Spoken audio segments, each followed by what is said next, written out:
Vamos abrir a palavra do Senhor na primeira epístola de Pedro, capítulo 1. Primeira epístola de Pedro, capítulo 1. Eu lerei os versos 3 a 9.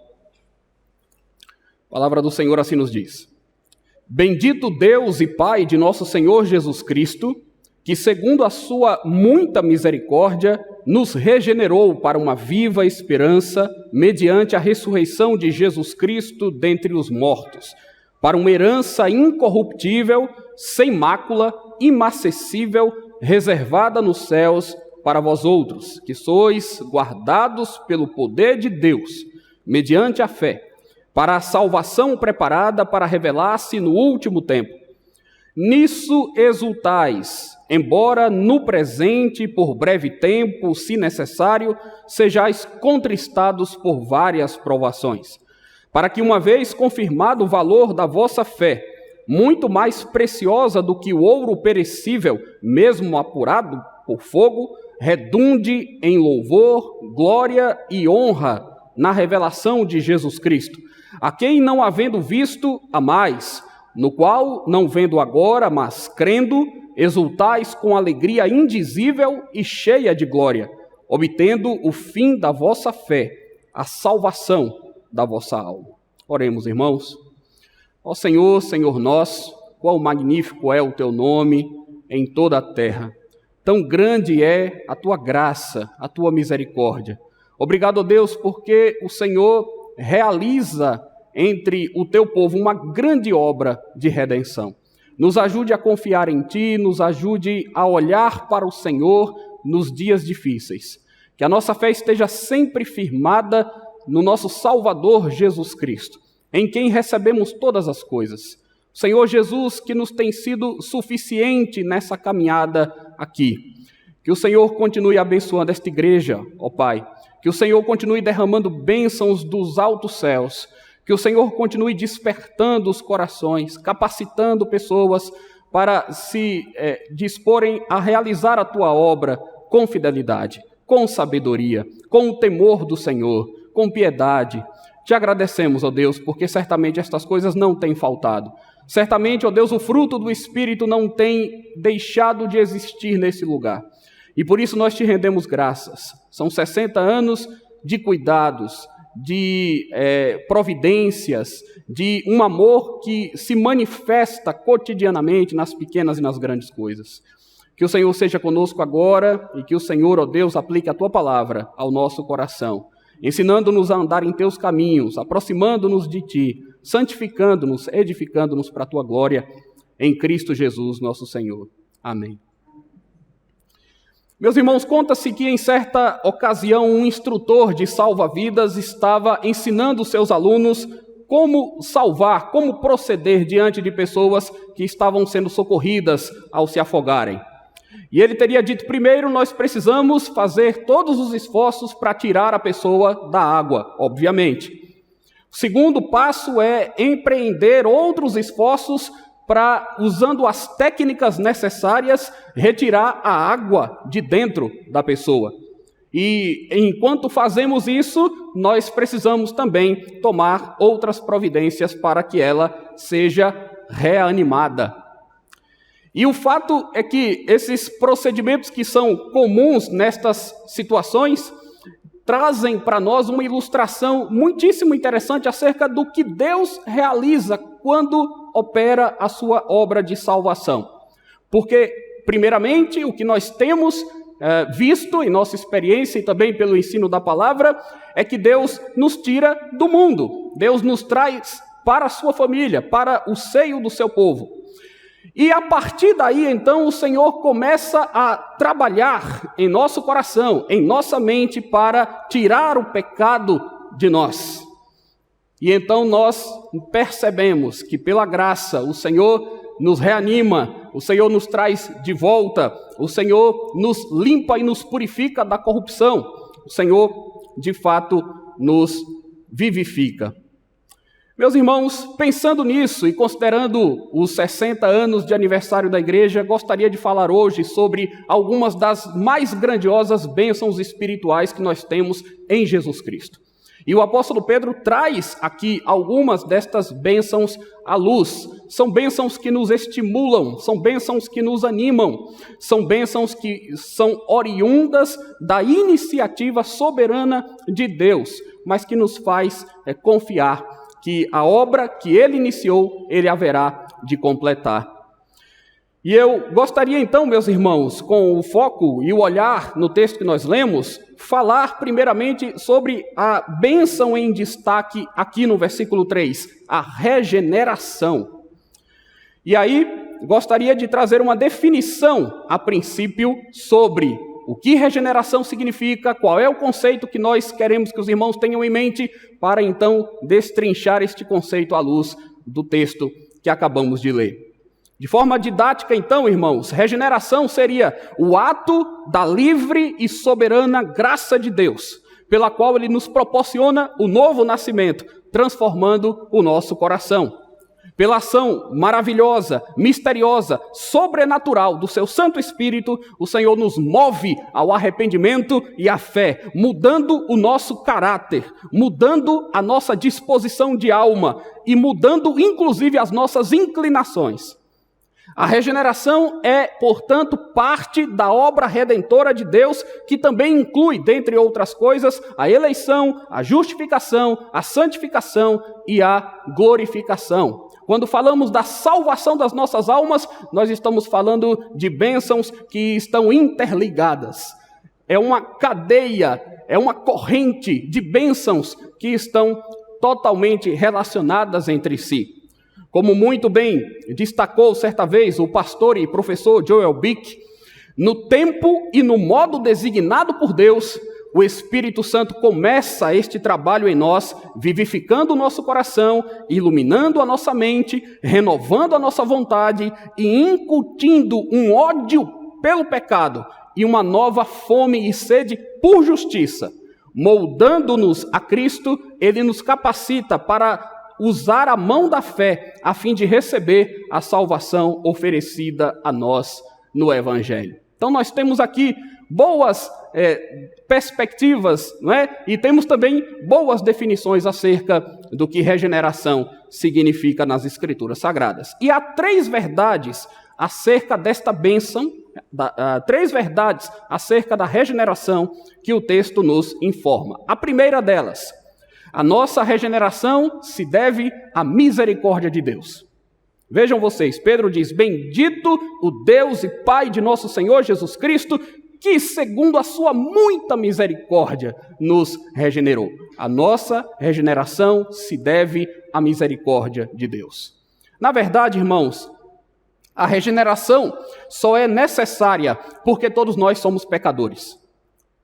Todos temos a semente do pecado e, portanto, somos naturalmente rebeldes em relação a Deus. O homem sem Cristo, o homem na sua condição de depravação, é absolutamente incapaz de fazer qualquer gesto, qualquer tipo de bem, porque o pecado nos tornou moralmente corruptos.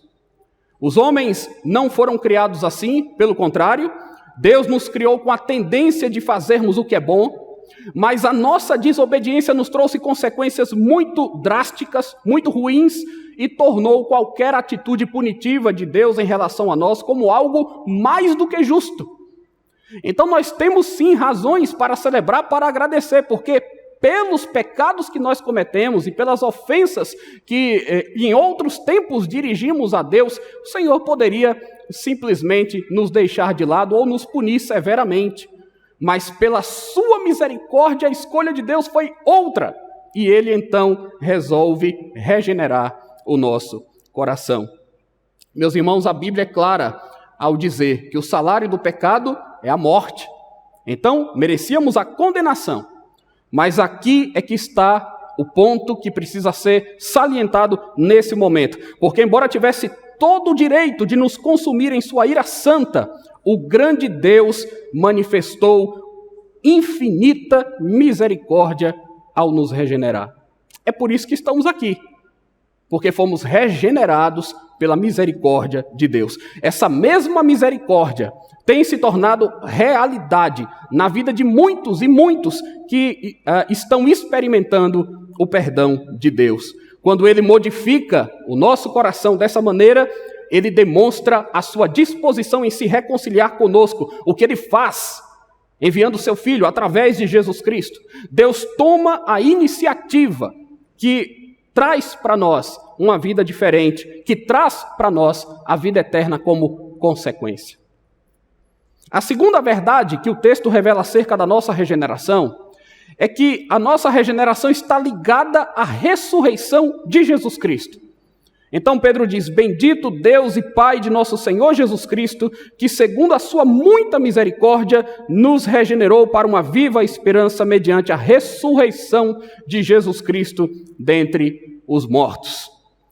Vejam então que outro fator importante da nossa regeneração é justamente o fato de que ela está diretamente ligada à ressurreição de Jesus Cristo. Não fosse o Senhor Jesus ter vencido a morte, ter ressurgido dentre os mortos, nós não teríamos também possibilidade de salvação. Ora, a partir do instante em que nós pecamos, irmãos, nos tornamos espiritualmente mortos. A Bíblia diz que estávamos espiritualmente mortos, irremediavelmente perdidos. Mas porque Cristo morreu e reviveu, nós também podemos reviver, ainda que estejamos mortos. Nós não podemos deixar aqui de lembrar do que diz com todas as letras o apóstolo Paulo na carta aos Efésios, capítulo 2. Ele vos deu vida, estando vós mortos nos vossos delitos e pecados. Andávamos então segundo a carne, vivíamos como filhos da ira, mas Deus, sendo rico em misericórdia e por causa do grande amor com que nos amou, e estando nós mortos em nossos delitos, nos deu vida juntamente com Cristo. Pela graça sois salvos.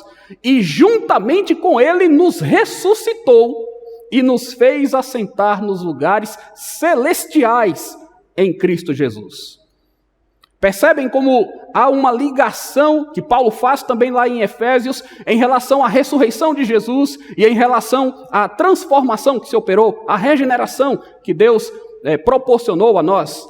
Um morto, irmãos, não tem vontade própria. Um morto não pode fazer nada por si mesmo. Um morto não pode tomar decisões. Um morto não pode nem se mover. Mas um morto pode receber vida. Um morto pode receber vida. O Senhor Jesus ressuscitou mortos. Deus faz com que nós, espiritualmente, também venhamos a renascer. É o que acontece quando cremos no Filho de Deus. Então observem que Paulo relaciona acontecimentos históricos da trajetória de Cristo com realidades espirituais que acompanham todos aqueles que creem. Jesus morreu, Jesus ressuscitou, Jesus ascendeu aos céus, onde está assentado à destra do Pai. Da mesma maneira, é necessário que nós morramos para o pecado, ressuscitemos para Deus e nos assentemos juntamente com Ele nos lugares celestiais.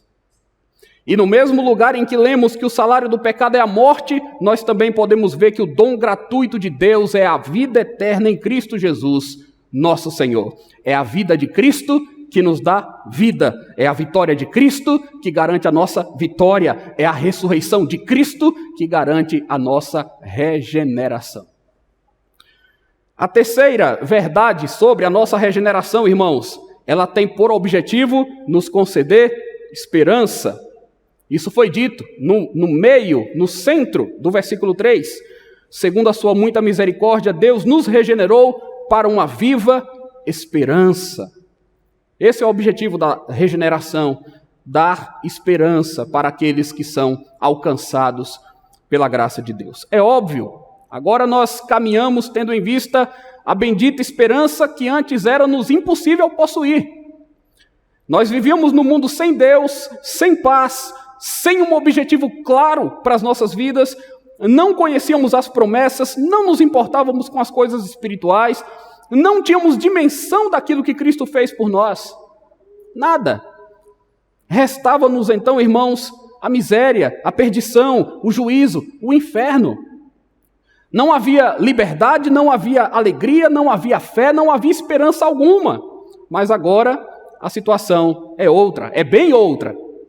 Agora nós podemos dizer que nenhuma condenação há para os que estão em Cristo Jesus. Agora nós temos paz com Deus.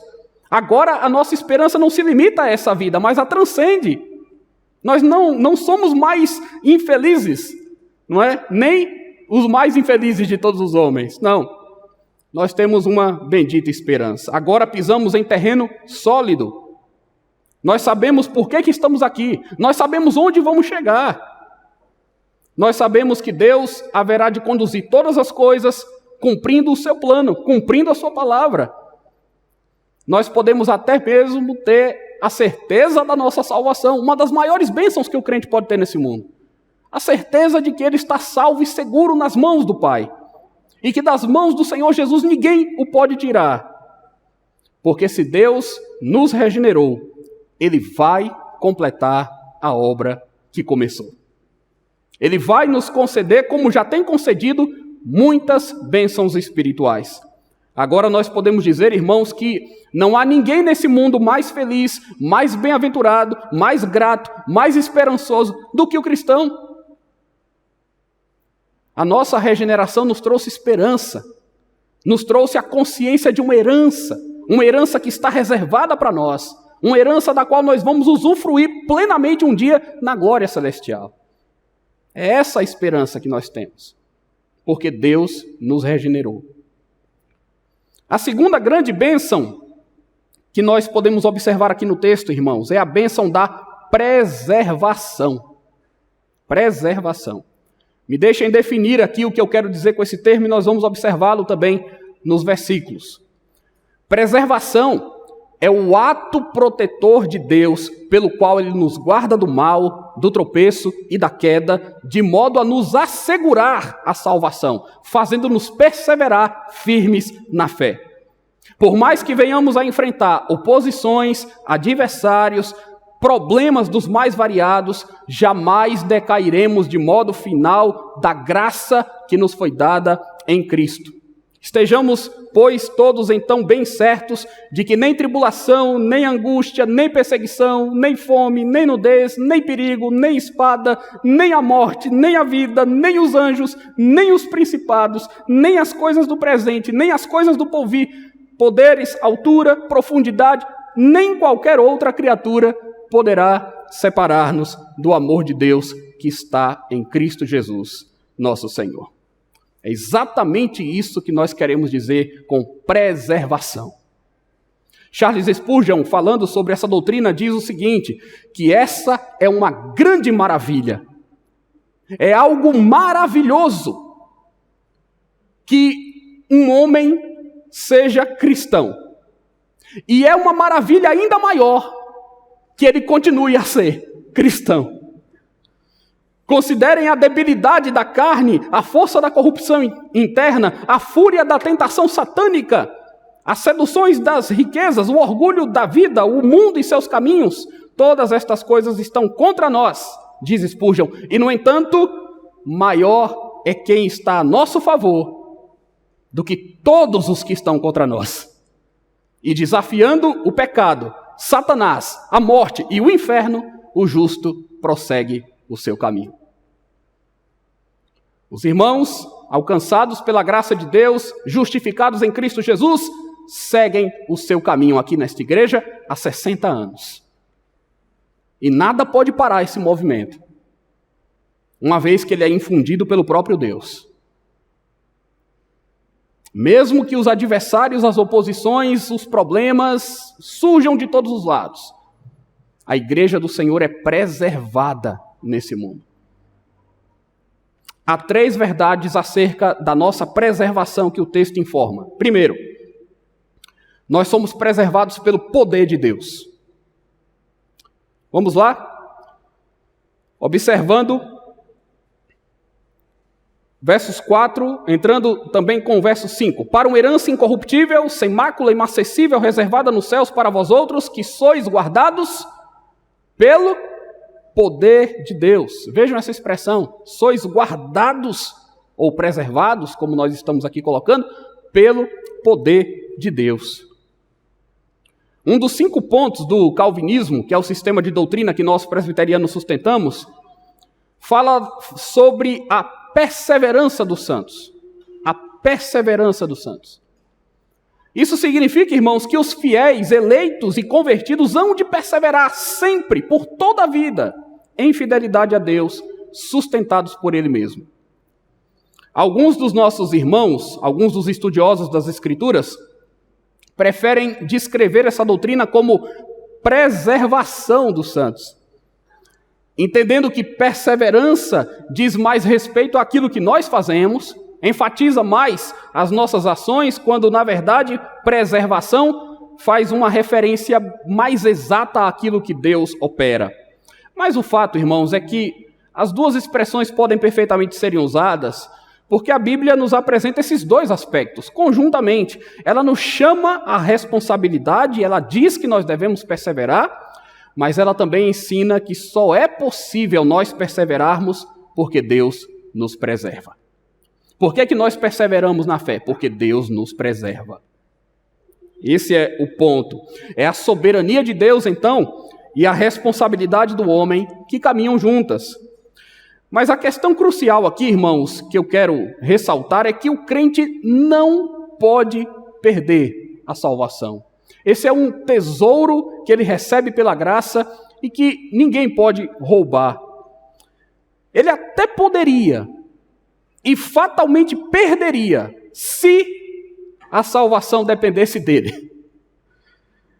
Mas uma vez que a salvação começa e termina em Deus, então, irmãos, ela nos é garantida, e nos é garantida por toda a eternidade, desde agora e para sempre. Porque, muito embora nós sejamos os beneficiários, a salvação das nossas almas, das nossas vidas, não está em nosso poder, está no poder de Deus. E essa é a razão da nossa confiança. Não depende de mim, não depende de quem quer nem de quem corre, não depende das nossas forças. A nossa salvação é assegurada, é garantida pelo poder de Deus. Nós somos guardados pelo poder de Deus. Segunda questão sobre a nossa preservação. Nós somos preservados mediante a fé. Então, verso 5. Sois guardados pelo poder de Deus mediante a fé. A fé é o meio e a condição de Deus para o homem, a fim de que ele seja salvo. O que é que diz a Bíblia? Sem fé é impossível agradar a Deus. Aliás, a fé salvadora é dada por Ele mesmo. Trata-se de um dom do Senhor que nos fortalece em meio às nossas lutas, em meio às nossas batalhas. É pela fé que nós damos crédito à mensagem do Evangelho, é pela fé que nós damos testemunho, é pela fé que nós combatemos e resistimos, é pela fé que nós praticamos boas obras, é pela fé que nós vivemos. Como bem disseram os reformadores, o justo vive pela fé. Como bem diz o profeta Abacuque, como bem diz o apóstolo Paulo, o justo vive pela fé. A fé é o canal que Deus usa para nos preservar, é o instrumento fundamental que nós temos para cumprirmos a função que nos cabe, como crentes e comunitariamente como igreja, como seu povo. Por isso, irmãos, a recomendação: desenvolvei a vossa salvação com temor e tremor, porque é Deus quem efetua em vós tanto querer quanto realizar, segundo a sua boa vontade. Por fim, em terceiro lugar, nós somos preservados para a salvação. Então, verso 5, sois guardados pelo poder de Deus, mediante a fé, para a salvação preparada para revelar-se no último tempo. Irmãos, o nosso Deus é imutável, eterno, infalível e soberano. É na força desse Deus que nós somos preservados para a salvação. A nossa salvação foi planejada e é executada por Deus mesmo. Nós não somos preservados apenas por um momento, então, porque o nosso Deus, que tem o controle de tudo, sabe o que está fazendo. O nosso maior tesouro, que é a salvação, está nas mãos dele, e nós já temos recebido parte dessa riqueza. Não é verdade? As bênçãos espirituais já têm nos sido concedidas. nós temos aqui garantias, né? Nós temos aqui o penhor de bênçãos maiores que Deus certamente ainda vai nos conceder até o dia em que nós estivermos com Ele e glorificados. O melhor, com certeza, está por vir. Por isso é que Paulo diz: eu sei em quem eu tenho crido e estou bem certo de que Ele é poderoso para guardar o meu depósito até aquele dia. Aquele que começou a boa obra de vós há de completá-la até o dia de Cristo Jesus. Em outro lugar, o Senhor me livrará também de toda obra maligna e me levará a salvo para o reino celestial. Judas, escrevendo a sua epístola, diz: ora, aquele que é poderoso para nos guardar de tropeços, vejam bem, para nos guardar de tropeços e para nos apresentar com exultação imaculados diante da sua glória, ao único Deus, nosso Salvador, mediante Jesus Cristo, Senhor nosso, glória, majestade, império e soberania, antes de todas as eras e agora e por todos os séculos. Amém. Ou seja, nós somos preservados para a salvação, nós somos guardados dos tropeços. Aquele que é poderoso para nos sustentar, tem nos sustentado. Essa é a razão da igreja existir nesse mundo, irmãos. Não existe outra razão para a celebração, para a gratidão que nós temos hoje no nosso coração em fazermos parte do povo de Deus e, particularmente, os irmãos, de estarem celebrando 60 anos da igreja presbiteriana de Vila Guarani. A terceira bênção que eu gostaria de destacar agora, a terceira e a última, é a bênção da provação. E eu vou definir provação e depois vou explicar aos irmãos por que nós entendemos que a provação redunda em bênção para os crentes. Provação é o meio pelo qual Deus age, permitindo que nós enfrentemos adversidades e sofrimentos diversos, dentro dos limites das nossas forças e sempre com um fim proveitoso. Ou seja, sempre visando o nosso bem. Se por um lado Deus não nos tenta, por outro Ele pode nos provar. Mas Ele nos prova para nos aprovar. E é só quando nós entendemos isso, irmãos, que nós podemos começar a perceber que a provação também pode ser vista, deve ser encarada como bênção do Deus providente sobre as nossas vidas. A provação nos mantém em estado constante de vigilância. A provação nos faz depender de Deus, mais do que qualquer outra coisa. A provação, muitas vezes, vai fazer com que nós alcancemos um pouco mais de humildade também. Enfim, Deus cumpre os seus planos ao nos provar. Tiago diz, então, escrevendo a sua epístola: meus irmãos, tende por motivo de toda alegria o passardes por várias provações, sabendo que a provação da vossa fé, uma vez confirmada, produz perseverança. Ora, a perseverança deve ter ação completa para que sejais perfeitos e íntegros. Então vejam qual é a finalidade aqui. Por que o crente tem alegria ao passar pela provação? É porque nós gostamos de sofrer? Não, não é por isso.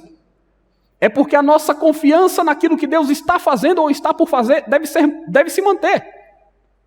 Porque Ele haverá de nos aperfeiçoar. Ele haverá de nos ensinar coisas muito importantes. Ora, a perseverança deve ter então ação completa para que sejais perfeitos e íntegros, em nada deficientes. Um pouquinho mais adiante ele diz: bem-aventurado o homem que suporta com perseverança a provação, porque depois de ter sido aprovado, nós somos provados, mas somos aprovados porque Deus nos sustenta, não é? Então, bem-aventurado aquele que é provado, porque depois de aprovado, o texto lá diz, receberá a coroa da vida, a qual o Senhor prometeu aos que o amam. O grande reformador protestante João Calvino escreve que nós devemos reconhecer a clemência e a benignidade do nosso Pai, mesmo em meio ao maior amargor que pese sobre nós em nossas tribulações, visto que mesmo nessas circunstâncias Ele não deixa de levar avante a nossa salvação. Porquanto Ele nos aflige, não para nos perder ou nos destruir, mas para nos livrar da condenação desse mundo. Interessante, não é? Por que Deus nos prova? Para nos livrar da condenação desse mundo. É essa a leitura de Calvino. Deus não nos prova para nos destruir, mas é justamente para que nós não venhamos a nos perder com aqueles que andam por sendas tortuosas. É para nos aproximar de Deus mesmo. Portanto, quando Deus nos prova, irmãos, Ele visa nos aperfeiçoar e nos livrar da condenação que está reservada ao sistema que rege esse mundo caído e rebelde. Há 3 verdades também acerca da nossa provação. O texto nos informa. Primeiro, a nossa provação é algo do tempo presente. Verso 6. Nisso exultais, embora no presente, por breve tempo, se necessário, sejais contristados por várias provações. A nossa provação é algo do tempo presente. Enquanto nós vivermos nesse mundo, irmãos, as provações serão inevitáveis. Enquanto vivermos nesse mundo de pecado em que nós precisamos ser aperfeiçoados dia após dia em coisas que muitas vezes sequer sabemos ou nos damos conta, mas Deus o sabe.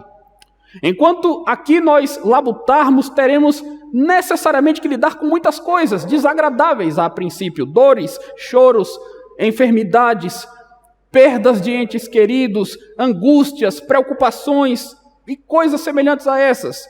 Mas haverá um tempo, irmãos, em que nada disso existirá. Haverá um tempo em que Deus enxugará dos nossos olhos toda lágrima, em que não se ouvirá mais falar em doenças, em que a morte já terá sido de todo vencida. E a glória de Deus, que enche todas as coisas, não deixará mais espaço para qualquer tipo de tristeza, mas isso é futuro. Porque no presente, nós sabemos muito bem que todos somos provados. Todos nós. Talvez agora mesmo, nesse momento, você esteja sendo provado, talvez ao vir aqui, se dirigindo para a igreja, tenha acontecido algo, ou você esteja agora atormentado por uma situação que você não gostaria de estar enfrentando. E isso acontece com todos nós, e todos os dias. Todos os dias. Todos os dias nós lidamos com angústias, todos os dias nós lidamos com decepções. Essas coisas acontecem, a provação surge. Mas a provação, meus irmãos, é algo que faz parte dessa vida, como também faz parte da vida de todo aquele que serve a Deus. Todo servo de Deus. É só nós pensarmos nos exemplos da palavra de Deus, nos exemplos da Escritura. Você consegue imaginar um único servo de Deus, no Antigo ou no Novo Testamento, que a Escritura nos apresente, que não tenha sido provado em algum momento? Pare para pensar um pouco. Nenhum, não há nenhum. Se nós levarmos em consideração os patriarcas, Abraão, Isaac, Jacó, José, todos eles tiveram vidas bem difíceis. Se recuarmos um pouquinho e pensarmos em Abel, Jó, Noé, é a mesma coisa. Quem sabe um profeta, se nós considerarmos aí a vida dos profetas, tentem imaginar vocês, o que é que foi a vida de Isaías, Jeremias, Abacuque, Malaquias. Quem sabe se nós também considerarmos aí um rei justo, do tipo Davi ou Josias. Foram homens, de certa forma ou em certa medida, atribulados. Tiveram vidas um tanto quanto atribuladas. Pessoas que serviam a Deus, que temiam ao Senhor. Quem sabe os apóstolos, quando você considera a vida, a biografia de Paulo, Pedro, João, imaginem, até como eles terminaram suas vidas, né? Muitos deles em martírios. Enfim, meus irmãos, mesmo aqueles que eram simplesmente mais ligados, não é, à obra do Evangelho, ali no período do Novo Testamento, os comissionados, os amigos, os companheiros de lutas dos apóstolos, Marcos ou Lucas. Alguém consegue encontrar na Bíblia um único indivíduo que não tenha sido provado? Pense bem. Ou que não tenha sido perseguido, ou que não tenha sido criticado em razão da sua vida com Deus, ou que tenha tentado viver piedosamente e não tenha sido afrontado de alguma maneira. Isso é impossível, irmãos. Mas, vejam o que Paulo diz em Romanos capítulo 8, verso 18. Porque para mim, tenho por certo que os sofrimentos do tempo presente, vejam o destaque, os sofrimentos do tempo presente não podem ser comparados com a glória a ser revelada em nós. Então a grande questão aqui não são as provações que nós enfrentamos nessa era, no presente momento. A grande questão na qual o nosso foco deve se manter é naquilo que está reservado. As provações dessa vida não podem ser comparadas com a glória que há de ser revelada em nós. Mesmo porque nós estamos falando de algo que aqui nós enfrentamos de uma forma efêmera, é temporal, tudo passa, mas o comparativo é com a eternidade. Então imaginem uma eternidade de bênçãos sem medidas, inimagináveis. As provações daqui não podem nos tirar, meus irmãos, esta alegria. Pelo contrário, elas nos dão uma dimensão mais clara do que vai ser o céu. O apóstolo Paulo foi torturado, fustigado com varas, recebeu açoites, naufragou, enfrentou perigos. Mas o que ele escreve em 2 Coríntios 4, 17 e 18? Porque a nossa leve e momentânea tribulação produz para nós eterno peso de glória, acima de toda comparação, não atentando nós nas coisas que se veem, mas nas que se não veem, porque as que se veem são temporais e as que se não veem são eternas. Fico pensando nas experiências de Paulo, imaginando como é que ele diz que a nossa leve e momentânea tribulação, como é que ele classifica a tribulação do crente como sendo leve e momentânea diante de tudo que ele passou? É porque ele comparava com o eterno peso de glória que estava reservado pelo Senhor. Então, irmãos, a nossa aprovação é algo do tempo presente. Pedro diz, olha, nesse momento, se necessário, exultais mesmo assim. Por que nós podemos exultar mesmo assim? Ele vai completar o raciocínio mais adiante. Mas ele está dizendo exatamente isso, que nesse momento nós enfrentamos algumas adversidades. E a nossa aprovação é algo do tempo presente, não é algo eterno. Nenhuma tempestade vai durar para sempre. Mas o amor de Deus vai durar para sempre. E o Senhor estará conosco, ao nosso lado, em todo o tempo. Segunda verdade sobre a aprovação. A nossa aprovação é para nos confirmar na fé. Então, vejam só, verso 7. Para que uma vez confirmado o valor da vossa fé, muito mais preciosa do que ouro perecível mesmo, apurado por fogo. Então a nossa aprovação, irmãos, a aprovação vem para nos confirmar, para nos ajustar, para nos emendar, para nos tornar mais fervorosos. A aprovação vem para nos confirmar na fé. Notem, a aprovação vem para nos confirmar na fé, não para nos afastar dela. Não é esse o objetivo da aprovação. Fazer com que nós fiquemos desiludidos e abandonemos o Senhor. Não, a aprovação vem para que nós sejamos confirmados. É difícil passar pela aprovação, irmãos, claro que é. E todos nós já passamos por alguma ou por algumas. Todos nós temos histórias para contar, não é? Todos nós estamos desgastados com algumas das nossas lutas. É difícil passar pela aprovação. Eu não estou dizendo, então, que você deve enfrentá-la com um grande sorriso no rosto. Não, eu estou dizendo que você precisa entender que elas ocorrerão momentos de abatimento, de choro, de tristeza profunda. Em determinadas situações é até anormal que as coisas não sejam assim, mas eu estou dizendo que a provação, pelos propósitos de Deus, vem para nos fortalecer na fé. A provação vem para nos fazer mais apegados à verdade de Deus.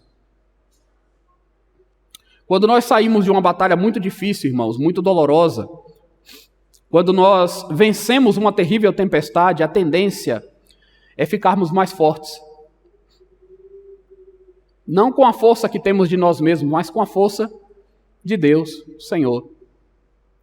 Vocês lembram do apóstolo Paulo dizendo, quando eu estou fraco, então é que eu sou forte? Ou quando ele pediu a Deus para que tirasse o espinho da carne e a resposta foi, a minha graça te basta, porque o meu poder se aperfeiçoa na fraqueza? É essa a finalidade da provação. Por último, a nossa provação é para o louvor e a glória de Deus, e para que nós sejamos recompensados então com a glorificação. Vejam, o que é que diz aí o verso final, a parte final do verso 7. Redunde em louvor, glória e honra na revelação de Jesus Cristo.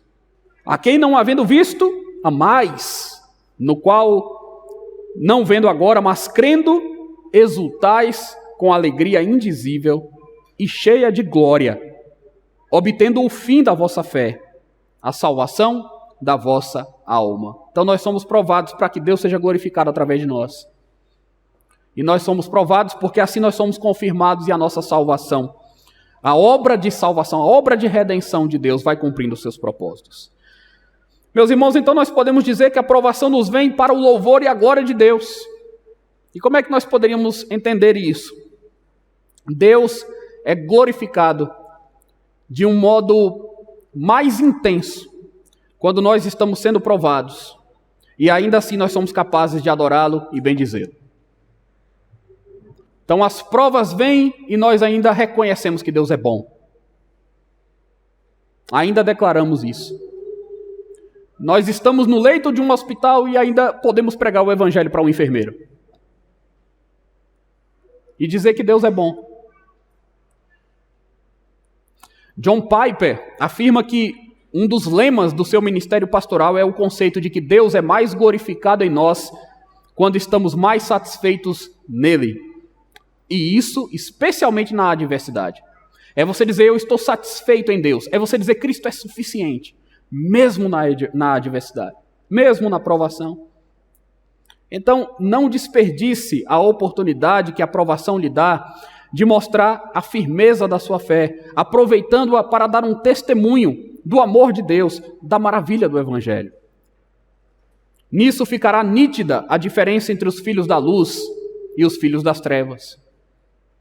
Procure demonstrar confiança no Senhor, busque o seu consolo, ore, seja humilde, seja paciente. Se a prova for grande, meus irmãos, lembre-se de que a recompensa é muito maior. Não tem como comparar.